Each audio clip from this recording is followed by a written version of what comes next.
స్వచ్ఛమైన నాణ్యమైన గౌదర్పార్ పూజా ఉత్పత్తులు www.gaudarpar.com ద్వారా ఆన్లైన్ లో ఆర్డర్ చేయండి. మీ ఇంటిని దేవాలయంగా మార్చుకోండి. నమస్తే రమ్మగారు. నమస్తే ఒక చందమామ కథ చెప్తారా? పూర్వం అట వింధ్య పర్వతాల్లో కపిల ధవళ అని 2 రాజ్యాలు ఉండేవి. అయితే వీళ్ళకి ఇవి సారవంతమైన భూములు, బ్రహ్మాండమైన పచ్చిక బయళ్ళు, భలే అద్భుతమైన ప్రాంతాలు ఈ 2 కూడా. అయితే వీళ్ళకి సరిహద్దులు నిర్ణయం కాలేదు. ఇక్కడ వరకు మీది, ఇక్కడ వరకు మాది అలాంటివి లేవన్నమాట. మాదంటే మాది, మాదంటే మాది, మేము మొన్న వచ్చాం, మేము నిన్న గీత పెట్టాం, మావి ఇక్కడ దాకా వచ్చింది, అలా కొట్టుకుని చచ్చేవాళ్ళు. సరిహద్దుల విషయంలోనే వీళ్ళ ఆవులు పోయి అందులో మేసి వచ్చేవి, వాళ్ళ మేకలు పోయి ఇందులోకి వచ్చేసేవి. గందరగోళంగా ఉండేది. ఎప్పుడు కొట్టుకునేవాళ్ళు కేవలం సరిహద్దుల విషయంలోనే. ఊళ్ళల్లో కూడా, పల్లెటూళ్ళల్లో సరిహద్దుల విషయాల్లో కొట్లాటలు, ఎంత గొడవలు జరుగుతాయి రమ్మగారు. తలకాయలు పగిలిపోతుంటాయి. వెళ్ళిపోతారు, దాకా వెళ్తారు, తలకాయలు పగిలిపోతాయి. అవును, చాలా గందరగోళంగా. పొలం సరిహద్దులకి అలాగే కొట్టుకుంటారు, ఊళ్ళ సరిహద్దులకి, ఇళ్ళకి కూడా. ఇళ్ళకి రమ్మగారు ఇళ్ళకి కూడా ఎంత ఒక కొట్టుకుంటారు. అడుగు పోయినా పోయినట్టే, అస్సలు యాక్సెప్ట్ చేయరు. ఇప్పుడు మరి రాజ్యాల విషయంలో ఉంటే అది ఇంకా అసలు చెప్పాలా? సరే, ఈ గోల పడలేక కపిలులు ధవళులు ఇద్దరు కూడా మాట్లాడుకున్నారు. కూర్చుని పెద్ద మనుషుల ఇది ఉంటుంది కదా మీటింగ్లో ఏమనుకున్నారంటే, ఎప్పటికైనా సరే సరిహద్దులు ఏర్పరచుకోవాలి. ఎట్లా చేయాలి దీన్ని పూర్వం నిర్ణయించపడలేదు. అందుకని ఏమనుకున్నారు, ఓ పని చేద్దాం. కపిలుల రాజధాని నుంచి ఒకడు, ధవళుల రాజధాని నుంచి ఒకడు, వీడు కపిల వైపు, వాడు ధవళ వైపు పరిగెత్తుకు రావాలి. వీళ్ళిద్దరూ మధ్యలో ఎక్కడ కలుస్తారో అది సరిహద్దు. బాగుంది కదా. వాళ్ళ రాజ్యం అక్కడి నుంచి బాగా పరిగెత్తగలిగే వాళ్ళిద్దరు కుర్రాళ్ళని సెలెక్ట్ చేశారు.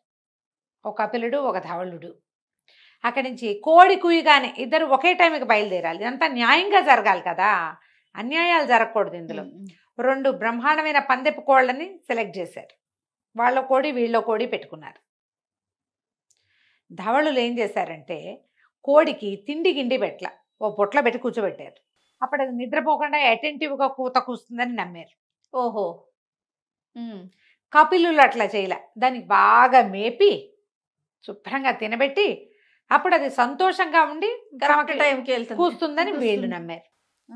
అదో బొట్లో ఇదో బొట్లో ఉన్నాయి, ఎవరి ఇళ్లలో, ఎవరి గ్రామంలో వాళ్ళకి. ధవళుల కోడి తెల్లవారకుండానే కూసేసింది. ఇక అక్కడి నుంచి అతివేగంగా పరిగెత్తగలిగే ధవళుడు బయలుదేరిపోయాడు. కానీ బాగా తిని నిద్రపోయిన కోడి, కపిలుల కోడి కుయ్యల కూసిని. జనం అంతా దాని చుట్టూ దీనంగా నిలబడ్డారు. కానీ మాటకి కట్టుబడి ఎవ్వరూ దాన్ని నిద్రలే, దాన్ని కదిపితే కొకరొకో అంటుంది నిద్రలేవగానే. లేచేదాకా ఆగారు. ఈ సందట్లో గంట లేట్ అయిపోయింది. చివరికి అది ఒళ్ళు విరుచుకుని బద్ధకంగా కొకరొకో అనగానే కపిలుడు పరిగెత్తాడు. వాడు ఎంత ఆయాసాన్ని లెక్క చేయలే పాపం. ఇక ఒకటే పరుగు తీశాడు. పరిగెత్తగా ఏమైంది, అప్పటికే ఇతను కపిల గ్రామాలు దాటేసరికే ధవళుడు కపిల వైపుకి వచ్చేస్తుంటే వీడు ఆక మేఘాల మీద పై ప్రాణాలు పోయేదట్టు పరిగెత్తాడు. అది కొండ కింద నుంచి ఎక్కాలి, వాడు దిగుతున్నాడు. మొత్తానికి ఒక చోట కలిసేం కానీ ధవళుడు ఏం చేశాడు, వాడి చేతిలో ఒక కర్ర ఉంది, ఆ కర్రని పాతేసి ఇంత పట్టుకో మా సరిహద్దు అన్నాడు. అనగానే వలవలా ఏడ్చేశాడట కపిలుడు. ఏడ్చి అన్నా కోడి కుయ్యలేదు, నేను ఆలస్యంగా పరిగెత్తాను, ఇవి మా ఆవులు వేసే స్థలాలు, సారవంతమైన భూమి, మా గడ్డి ఇక్కడే, ఇంకొంచెం ముందుకి ఇంకొంచెం వెనక్కి వెళ్ళమని అడిగేసరికల్లా ఎంత అడిగినా వాడు ఒప్పుకోలే. ధవళుడు వబల కానీ తెగ ఏడ్చేశాడు కపిలుడు. ఏడ్చేసి తల్లకిందులైపోయాడు దుఃఖంతో. దాంతో ధవళుడికి జాలేసింది. సరే, ఒక పని చేద్దాం, నన్ను ఎత్తుకుని పరిగెత్తు, నువ్వు ఎక్కడ దాకా నన్ను ఎత్తుకుని పరిగెత్తగలవో అక్కడ వరకు నీకు వదిలిపెడతా అనేసరికి ఆ కపిలుడు వాడు ఎట్ట పరిగెత్తాడు, పై ప్రాణాలు పైన పోతున్నాయి, పైగా కింద నుంచి పైకి వచ్చాడు.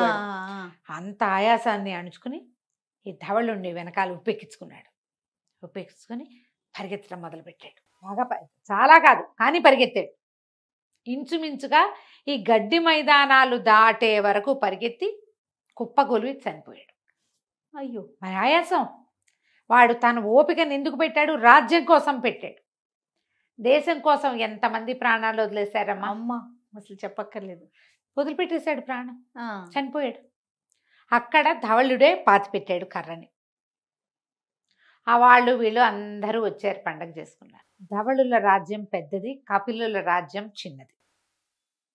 మరి తగ్గిపోయిందిగా స్థలం. అయితే కపిలులు చెప్పారట, మీకు రాజ్యం పెరిగింది, మాకు ఒక మహావీరుడు దొరికాడు. తరతరాలు మేము కథ చెప్పుకోవడానికి, ఒక శిలా విగ్రహం పెట్టి పూజించుకోవడానికి ఒక మహావీరుడు, ఆదర్శ పురుషుడు ఉన్నాడు. వీడిని చూపించి మేము మా కపిలులందరికీ బుద్ధి చెప్పగలుగుతాం. సావుకి తెగించాడు దేశం కోసం. అలాంటి వాళ్ళని చూస్తే ఇంకొంతమంది పుడతారు, ఉత్సాహం వస్తుంది. దేశం కోసం ప్రాణాలు అర్పించేవాళ్ళు అని చెప్పి ఈ కపిలుడు ఎవడైతే పరిగెత్తాడో వాడి ఒక శిలా విగ్రహాన్ని ఆ సరిహద్దులో పెట్టారు. వాడి పరుగు వల్ల లభించిన స్థలం అంతా అతని పేరు మీద ఉండిపోయిందట, ఇది వాడిది అని. కథ కంచికి మనం ఇంటికి. బా, ఎంత అద్భుతమైన కథ రమ్మగారు కదా, కదండి. దేశభక్తి. మరి కావాల్సింది అదే కదా. అదే కదా. చాలా బాగుందండి. నమస్తే. నమస్తే జయ.